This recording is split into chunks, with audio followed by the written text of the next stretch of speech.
रही है? कल्याणपुर में अच्छा, रितु सिन्हा जी वाले मैटर में। हाँ, क्या हुआ इसमें? कुछ भी नहीं हुआ है, बस 3 लोग की गिरफ्तारी हुआ और उसके बाद कुछ भी नहीं हुआ है। एक अभी भी बाकी है, घूम रहा है। और ये हम स्पीड डायल के लिए कितना बार डीजीपी लोग के साथ सर को दिए थे, कुछ नहीं हुआ इसके लिए। और हमें जो आवेदन दिए थे आपदा के लिए, मुआवजे के लिए, कुछ भी नहीं हुआ। मुआवजा वगैरह भी कुछ नहीं कुछ मिला? भी नहीं हुआ आज तक। आइए अभी हम बात करते हैं कि 4-4 घंटे तक हम लोग को इंतज़ार करना पड़ा है। शिकायतें बहुत ज़्यादा। आज हम निरीक्षण के लिए खुद व्यक्तिगत तौर पर हम इसीलिए ही आए हैं क्योंकि हमको फ़ोन पे अनगिनत शिकायतें मिलती हैं, अनगिनत शिकायतें कि हम इमरजेंसी में जाते हैं, कोई हमको अटेंड करने वाला नहीं, डॉक्टर उपलब्ध नहीं होता, मशीनें काम नहीं कर रही होती, वेंटिलेटर, ईसीजी मशीन, आपका अल्ट्रासाउंड की मशीन, ये तो आप हमारे सामने ही आप माने हैं कि ये सब चीज़ें नहीं चल रही हैं। तो ये शो पीस नहीं है ना, इसको थोड़ी सी आप लोग गंभीरता से लीजिए। जहाँ पे भी ज़रूरत है केंद्र में, राज्य सरकार में, विभाग में अपनी बातों को लिखित रूप में, और वो सारी प्रतिलिपि हमको दीजिए, वहाँ पे अपनी बातों को रखिए। और उसके बाद भी अगर वो लोग लापरवाही कर रहे हैं तो फिर मुख्यमंत्री साहब लोग सीधा बात करेंगे कि भाई अगर वो चाहते हैं कि बिहार की जनता मरे। सर मेरा सुना जाए मेरा, हाँ बताएं। हम यहाँ 40-42 वर्ष से हॉस्पिटल में हैं। मैंने नवारिश समझिए हमको, हम एक दूसरे का सेवा में। जब तक टूटी फूटी थी, जब से हॉस्पिटल बना कुछ दिन तो ठीक चला, लेकिन 2-4 साल से आप कंप्यूटर भी हैं, लेकिन आप नहीं पहचानते हैं, गरीब जी का मामला है। लेकिन हम बहुत परेशान हैं। सीएस सर को फ़ोन करते हैं, सर बच्चा बीमार है, हालत है खराब, डॉक्टर ने बोलता डीएस को पूछो। ये किस सीएस किस लिए आया यहाँ? डीएसए को कहने के लिए। हम कहे डीएस को कहते हैं तो नौशाद सर बोलते हैं ठीक है भाई देखते हैं। वो आता है, डॉक्टर के यहाँ कोई ठिकाना नहीं है। आते हैं 10:30 बजे और 1:30 बजे बाद मरीज लगा हुआ नंबर में। हालात यहाँ बहुत बुरा है। हाँ, सामने में है, सामने सर। रोस्टर संचालन जो होता है वो डीएस के द्वारा बनाया जाता है। इस पर कितनी बार हमने समीक्षा किया है और ये रोस्टर बना के देते हैं और कहते हैं कि इस पर हो जाएगा। तो कम से कम ये मानवता के संज्ञान में लेकर के डॉक्टर को भी अपनी ड्यूटी का पालन करना चाहिए। और इसके रिगार्डिंग अगर हमें टेलीफोन आता है तो लिख के दीजिए, डॉक्टर को फिर बर्खास्त किया जाएगा। जी सर, हम सबसे पहले जो डॉक्टर अगर अपनी जिम्मेदारी को नहीं निभा रहे हैं तो उन डॉक्टर को फिर क्यों रखेंगे? जी सर। और जब भी मुझे अगर उनको प्राइवेट क्लिनिक ही चलाना है और यहाँ पे उनको आना ज़रूरी नहीं लगता है, गरीबों की सेवा करना, उनका उपचार करना अगर उनको ज़रूरी नहीं लगता है तो हमको बताइए फिर ऐसे डॉक्टरों के बारे में। सारे हम बोल रहे हैं 1 महीने तक रोज़ वॉलंटियर्स आएंगे। जिस दिन जो डॉक्टर नदारद रहा उसके बारे में तो शिकायत जाएगी। हमको अफसोस से साथ कहना पड़ रहा है, सीएस साहब, डीएस साहब, आपके बारे में भी फिर हमको कहना पड़ेगा। क्योंकि अगर आप लोग अगर जो रोस्टर बना रहे हैं उसको अगर आप लोग लागू नहीं करवा पाएंगे तो ये चिंता का तो विषय है ही ना भाई सबके लिए। और आज से वापस से वही कोरोना के जिस तरीके से आंकड़े बढ़ रहे हैं, आने वाला समय फिर वैसे ही भयावह हो जाएगा। आज मुझे खुशी है कि कम से कम ऑक्सीजन चल रहा है, पर ये ऐसे चलता रहे, ये जिम्मेदारी आप लोगों के ऊपर है।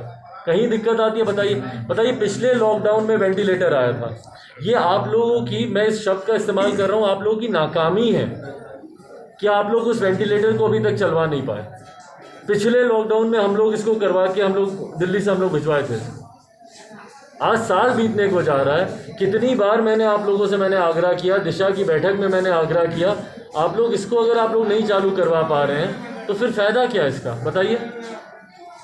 हम लोग लिख के भेजते हैं सर। हम भी जानकारी मतलब दुख की बात यह कि जैसे मुख्यमंत्री वैसी राज्य सरकार और वैसा ही काम आप लोग भी कर रहे हैं।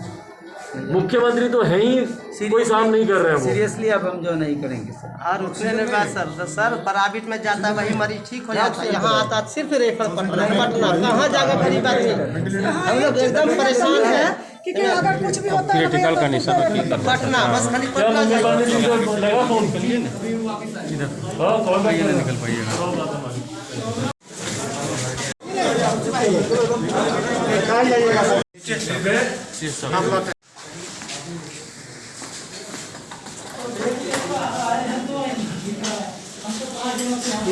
तो हम आ रहे हैं तो ये हाल है, तब ये लोग इसको नहीं सुधार पाए।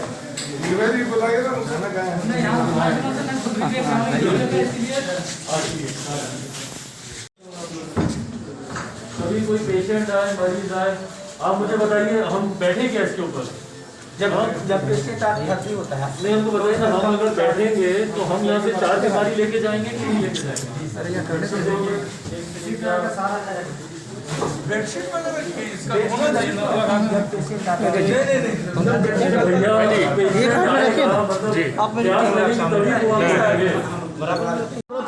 कोई आता है नहीं है।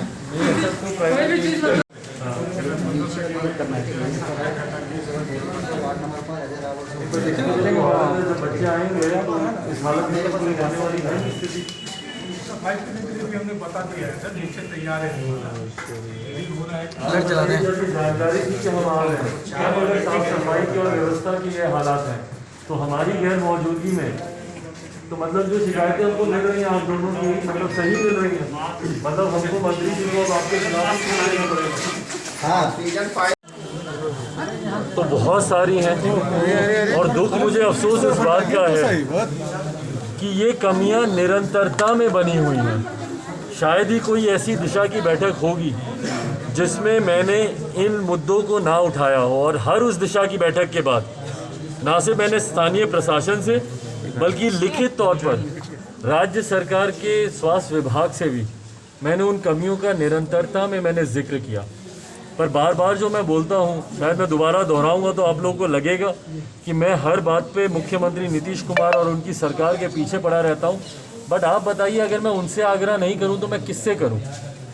स्वास्थ्य पूरी तरीके से राज्य सरकार का विषय है। जो संघीय ढांचा है भारत का, जो फेडरल स्ट्रक्चर है, उसमें जहाँ कुछ अधिकार केंद्र सरकार के पास होते हैं, कुछ राज्य सरकार के पास होते हैं, उसी तरीके से लॉ एंड ऑर्डर की बात करें वो राज्य सरकार का विषय है, स्वास्थ्य की बात करें वो राज्य सरकार का विषय है। इसमें चाह के भी मैं सांसद केंद्र सरकार से मैं इनकी बस मदद करवा सकता हूँ। जैसे पिछले लॉकडाउन में हम लोग को समस्या समझ में आई कि भैया ऑक्सीजन की कमी है यहाँ पे, हम लोगों ने ऑक्सीजन प्लांट यहाँ पे पीएम केयर के द्वारा हम लोगों ने लगवाने का काम किया। वेंटिलेटर नहीं थे यहाँ पे, वेंटिलेटर की दिक्कत थी, वो वेंटिलेटर्स हम लोगों ने यहाँ पे उपलब्ध करवाने का हम लोगों ने काम किया। 6 वेंटिलेटर यहाँ पर पिछले साल भर से आके जंग खा रहे हैं। स्वाभाविक है कि आप लोग पूछेंगे कि भैया सांसद तो आप हैं, तो आपने क्या कर लिया नहीं कर लिया, पर हकीकत है ये बात हम सबको समझना ज़रूरी है कि एक सांसद की भी अपनी सीमाएं हैं। मैं चाह कर भी इसमें आगे कुछ नहीं कर सकता। ये करने की जिम्मेदारी पूरी तरीके से राज्य सरकार की है, स्वास्थ्य विभाग की है, राज्य सरकार के। मैं वेंटिलेटर्स ला के दे सकता हूं, बट उसको चलाने के लिए जो टेक्नीशियंस की ज़रूरत है, जो एनेस्थेटिस्ट की ज़रूरत है, वो राज्य सरकार आपको उपलब्ध करा कर देगी। पर राज्य सरकार पिछले साल भर से आंख मूंद कर इस पे बैठी हुई है। निरंतरता में अनेकों पत्र, और आप लोग चाहेंगे तो मैं तमाम पत्र की प्रतिलिपि आपसे साझा करूंगा। अनेकों बार मैंने पत्र लिखे, दिशा की बैठक में आप मिनट्स ऑफ द मीटिंग मंगवा के देखिए, हर बार मैंने इस विषय को उठाने का मैंने काम किया। यहाँ पर डीएम साहब को, यहाँ पर जिला प्रशासन को बार बार मैंने इस बात का मैंने आग्रह किया कि भाई वेंटिलेटर्स पड़े पड़े जंग खा जाएंगे, उसको चलवाना शुरू करवाइए। अल्ट्रासाउंड की मशीन यहाँ पे पड़ी हुई है, उसको चलवाना शुरू करवाइए। महिला चिकित्सक यहाँ पे उपलब्ध नहीं है। यहाँ पर आपकी ईसीजी मशीन पड़ी हुई है, वो नहीं चल रही है, उसको उपलब्ध कराइए। पर तमाम विषयों पर राज्य सरकार, मुख्यमंत्री नीतीश कुमार आंख कान मूंद कर बैठे हुए हैं।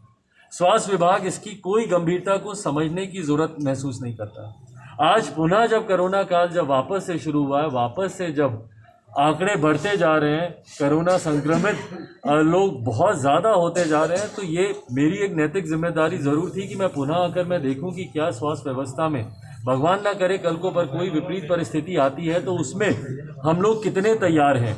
यहाँ पर आने के बाद CSDS के द्वारा बड़े बड़े वादे दावे किए गए कि नहीं सब तैयार है, कहीं कोई दिक्कत नहीं है। बट हकीकत है जब एक एक चीज़ों को आप कुरेदने लगे, उनसे जब पूछा गया कि भैया ऑक्सीजन की किसी चीज़ की कोई कमी नहीं, सब ठीक है, पर उसके बाद जब कुरेदना शुरू किया कि वेंटिलेटर चल रहे हैं, नहीं चल रहे हैं, ईसीजी मशीन नहीं चल रही है, अल्ट्रासाउंड नहीं चल रहा है, डॉक्टर्स उपलब्ध होते हैं नहीं होते हैं। अब ये बताइए क्या ये जिम्मेदारी पूरी तरीके से स्वास्थ्य विभाग की नहीं है कि सुनिश्चित करें, और उनके जो अधिकारी यहाँ पे मौजूद हैं CSDS लोग हों, क्या ये उनकी जिम्मेदारी नहीं है कि इस बात को सुनिश्चित करें कि रोस्टर ड्यूटी पे जो डॉक्टर की ड्यूटी है वो आए, ड्यूटी करें। पर दिक्कत इस बात की है कि कई ऐसे डॉक्टर्स हैं जो अपनी जिम्मेदारी समाज के प्रति निभाने की जगह अपने प्राइवेट क्लिनिक पे चले जाते हैं, वहाँ पे करते हैं। हम लोगों ने उस पर भी हम लोगों ने कई बार लिखित रूप में हम लोगों ने दिया कि जो रोस्टर ड्यूटी में यहाँ पे हैं डॉक्टर्स, वो कम से कम ड्यूटी के समय रहें।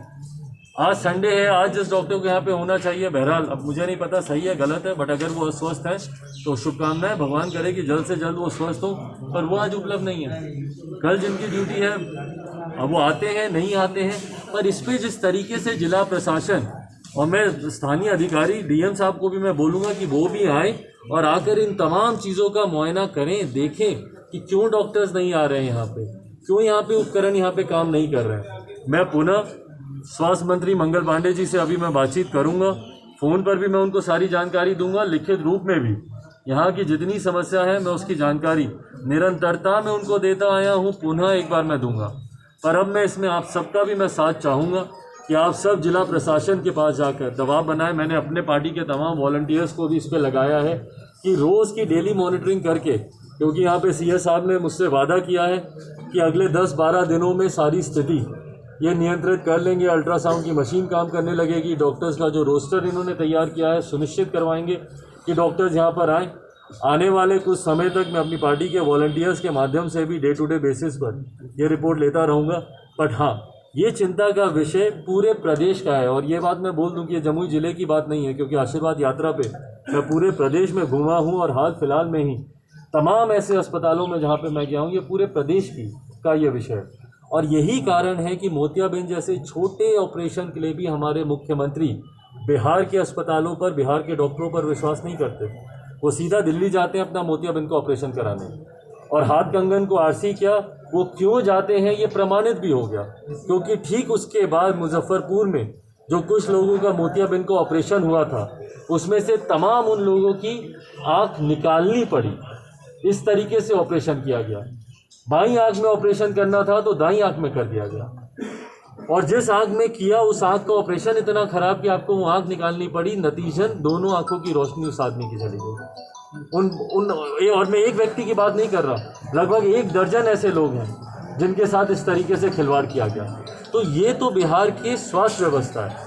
मैं लिखित रूप में ये जानकारी केंद्रीय स्वास्थ्य विभाग को भी मैं दूंगा, पर मैं समझ रहा हूँ कि संघीय ढांचे में ये अधिकार क्षेत्र पूरी तरीके से राज्य सरकार का आता है।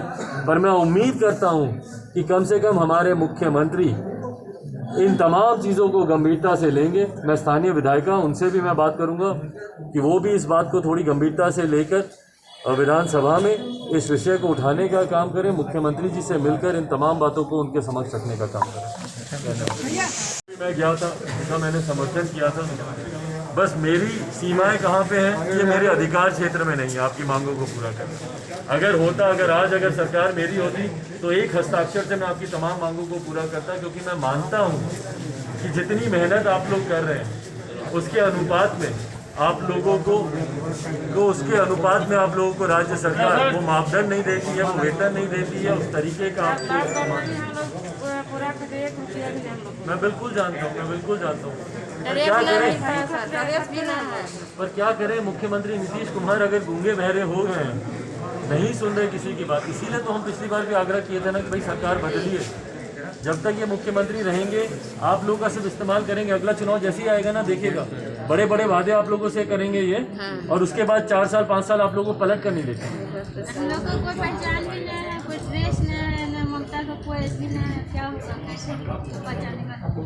हम बस आपसे इतना वादा करेंगे कि जिस दिन हमारी सरकार होगी, एक कलम से हस्ताक्षर करके आपकी तमाम इन मांगों को, आप लोग की पहचान बने, आप लोग की पोशाक मिले, आप लोग को सम्मान मिले और उचित वेतन आप लोग को मिले, ये हम पूरी तरीके से उसका समर्थन करें।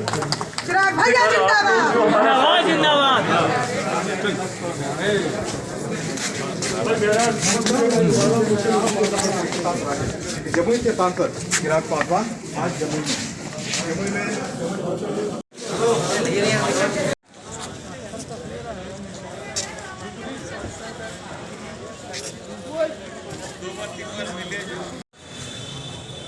नमस्कार, पीएमपी टीवी न्यूज़ में स्वागत है। और अभी हम मौजूद हैं सदर अस्पताल जमुई में। जमुई सांसद चिराग पासवान मौजूद यहाँ पर है और यहाँ पर निरीक्षण कर रहे हैं। आइए जानते हैं वो निरीक्षण कर क्या उन्होंने कहा। अभी कोरोना का समय